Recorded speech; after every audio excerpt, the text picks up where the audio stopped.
Hello my dear students welcome to my channel Triyasha study centre friends তোমরা যারা একাদশ শ্রেণীতে পড়ছো এবং তোমাদের যাদের এনভায়রনমেন্ট স্টাডিজ আছে অর্থাৎ ইভিএস সাবজেক্টটি আছে সেই ইভিএস এর আজকের বেশ কিছু ইম্পর্টেন্ট তোমাদের প্রশ্ন এবং উত্তর পাঠাচ্ছি। তোমাদের যাদের ইভিএস আছে ইভিএস এর ইম্পর্টেন্ট প্রশ্ন উত্তর দেখতে পাচ্ছ এখানে প্রথম ও দ্বিতীয় অংশ অর্থাৎ তোমাদের যে প্রথম অধ্যায়টি আছে প্রথম অধ্যায়ের মধ্যে যে দুটি ভাগ আছে প্রথম এবং দ্বিতীয় অংশ দেখতে পাচ্ছ এখানে সূচনা দুটি নাম হলো সূচনা এবং পরিবেশের বিভিন্ন অবয়ব সূচনা এবং পরিবেশের বিভিন্ন অবয়ব এই দুটি পার্ট থেকে ইম্পর্টেন্ট তোমাদের কিছু এমসিকিউ দিলাম। এর পরের ভিডিও তোমাদের শূন্যস্থান এবং ম্যাচিং টেচিং এইরকম টাইপের 1 নম্বর মানের প্রশ্ন আসবে। প্রথমে তোমরা ইম্পর্টেন্ট এমসিকিউগুলো দেখে রাখো। এমসিকিউগুলো সব করার অর্থ হলো তোমাদের 90% সলিউশন। যাই হোক এই দুটি অংশ থেকে যে ইম্পর্টেন্ট প্রশ্নগুলি উত্তরগুলি আছে তোমরা দেখে নাও। এবার তোমরা কন্টিনিউ ভিডিও পেতে থাকবে। একের দাগের দেখতে পাচ্ছ এনভায়রনমেন্ট শব্দটির উৎপত্তি কোন শব্দ থেকে হয়েছে? ডাচ, ইংরাজি, স্প্যানিশ এবং ফরাসি। অ্যান্সার হবে ফরাসি অর্থাৎ অপশান ডি। বন্ধুরা তোমরা যারা চ্যানেলটি সাবস্ক্রাইব করোনি অবশ্যই তোমরা চ্যানেলটি সাবস্ক্রাইব করে নাও। এই মুহূর্তে এবার থেকে তোমাদের কন্টিনিউ ভিডিও আসতে থাকবে সমস্ত সাবজেক্টের। তোমরা অবশ্যই চ্যানেলটি সাবস্ক্রাইব করে রাখো এবং বন্ধুদেরকে লিঙ্ক বেশি বেশি করে শেয়ার করো। দুয়ের দাগের প্রশ্ন হলো এনভায়রনমেন্ট কথাটি কোন ফরাসি শব্দ থেকে এসেছে?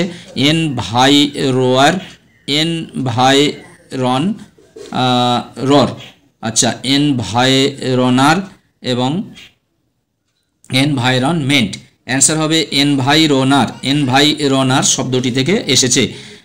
পরিবেশ শব্দটি সর্বপ্রথম ব্যবহার করেন Thomas Berlin, Karen arms, UP Odum এবং উডওয়ার্থ। অ্যান্সার হবে থমাস কার্লিন।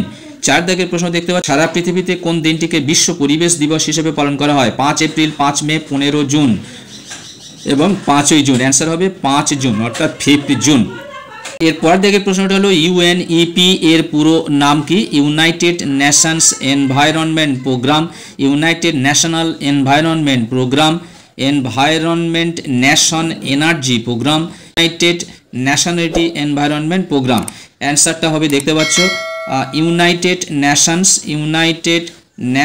Environment programme. 6 দাগের প্রশ্ন হলো ইপি এর পুরো নাম কি? ইপি এর পুরো নাম হলো এমার্জেন্সি প্রোটেকশন অ্যাক্ট। তারপরটা আছে এনভায়রনমেন্টাল প্রোটেকশন অ্যাক্ট এবং এনার্জি প্রোডাক্ট অ্যাক্ট। অ্যান্সার হবে এনভায়রনমেন্টাল প্রোটেকশন অ্যাক্ট অর্থাৎ option C environment protection act. এরপরে 7 দাগের প্রশ্ন হলো জীব সম্প্রদায়ের পারিপার্শ্বিক, জৈব ও প্রাকৃতিক অবস্থাই হলো তার পরিবেশ। এই কথাটি কে বলেন? এই কথাটি বলেন ক্যারেন আর্মস। 8 দাগের প্রশ্ন বায়োলজিক্যাল ডাইভার্সিটি শব্দটি প্রথম কে ব্যবহার করেন? অ্যারিস্টটল, রেমন্ড দাসম্যান এবং জিরোসেন আর উডওয়ার্থ। অ্যারিস্টটল, রেমন্ড দাসম্যান, জিরোসেন এবং উডওয়ার্থ। অ্যান্সার হবে রেমন্ড দাসম্যান। পরিবেশের সুস্থতার জন্য দরকার উপাদানের যথেচ্ছ ব্যবহার, প্রাকৃতিক বিপর্যয়, উপাদানের অতিরিক্ত ব্যবহার এবং ডির দাগেরটা রয়েছে দেখতে পাচ্ছ সকল উপাদানের সুস্থতা ও সংরক্ষণ। অ্যান্সার হবে সকল উপাদানের সুস্থতা ও সংরক্ষণ অর্থাৎ অপশান ডি। 10 দাগের প্রশ্ন মানুষের স্বাস্থ্য তৈরির মূল চাবিকাঠি হলো মানুষের পেশা, পরিবেশ, অর্থনীতি, শিক্ষা। অ্যান্সার হবে পরিবেশ। এবার দেখো যে দ্বিতীয় পার্টটি রয়েছে পরিবেশের বিভিন্ন অবয়ব। বন্ধুরা আমি অপশানগুলো পড়ছি না, জাস্ট অ্যান্সারটা বলে যাচ্ছি কারণ ভিডিওটি অনেক লং হয়ে যাবে। নিচের কোনটি পরিবেশের একটি জীবজ উপাদান? মাটি, ব্যাকটেরিয়া, সূর্যালোক, ভাইরাস। অ্যান্সার হবে ব্যাকটেরিয়া। ব্রিটিশ পরিবেশ বিজ্ঞানীগণ পরিবেশের উপাদানগুলিকে যে দুটি মূল ভাগে ভাগ করেন সেইগুলি হলো জৈব ও অজৈব উপাদান। অ্যান্সার হবে জৈব ও অজৈব উপাদান। বায়ুমণ্ডল কোন গ্যাসের পরিমাণ কমে গেলে পৃথিবী ঠান্ডা হয়ে যাবে? Oxygen, chlorine, ozone, carbon dioxide. Answer হবে কার্বন ডাইঅক্সাইড। 14 দাগের প্রশ্ন দেখতে পাচ্ছ নিফেসিমা স্তরের অন্তর্গত 9 কোনটি? বালি, নিকেল, লোহা, ম্যাঙ্গানিজ। অ্যান্সার হবে ম্যাঙ্গানিজ। তারপরে দেখো শিয়া গঠিত হয় ব্যাসল্ট শিলা দ্বারা, গ্রাফাইট, গ্রানাইট কোনোটি নয়। অ্যান্সার হবে ব্যাসল্ট শিলা দ্বারা। তারপরে দেখো অ্যানথ্রোপোস্ফিয়ার শব্দটি ব্যবহার করেন এডওয়ার্ড সুয়েস। অ্যানথ্রোপোস্ফিয়ার শব্দটি ব্যবহার করেন এডওয়ার্ড সুয়েস। তারপরে দেখো ইকোসিস্টেম শব্দটি প্রথম ব্যবহার করেন এজি টান্সলে। ইকোসিস্টেম শব্দটি প্রথম ব্যবহার করেন এজি টান্সলে।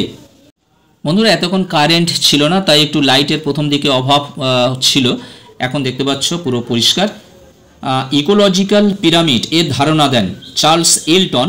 বাস্তুতন্ত্রের শক্তি প্রবাহ সর্বদা একমুখী হয়। যে মাটির বায়ু ধাবন ক্ষমতা সবচেয়ে বেশি, বেলে মাটির বায়ু ধারণ ক্ষমতা সবচেয়ে বেশি। সজীব প্রোটোপ্লাজমে মোট কত শতাংশ জল থাকে? 80 থেকে 90%। এরপরে দেখো গাইয়াতন্ত্রের ধারণা দেন কে? বন্ধুরা আমি অপশান লিখিনি, জাস্ট অ্যান্সার টেবল লিখে দিয়েছি কারণ ভিডিওটি লং হয়ে যাওয়ার জন্য। গাইয়াতন্ত্রের ধারণা দেন কে? James love lock. গাইয়া শব্দটির অর্থ কি? পৃথিবী। বায়ুমণ্ডলে থাকা নাইট্রোজেনের পরিমাণ হবে 78%। ভূপৃষ্ঠের সংলগ্ন কোন গ্যাসটি বায়ু স্তরের তাপমাত্রা বৃদ্ধি পায়? Carbon dioxide. পরের প্রশ্ন, বৈপরীত্য উত্তাপ লক্ষ্য করা যায় বায়ুমণ্ডলের যে স্তরে?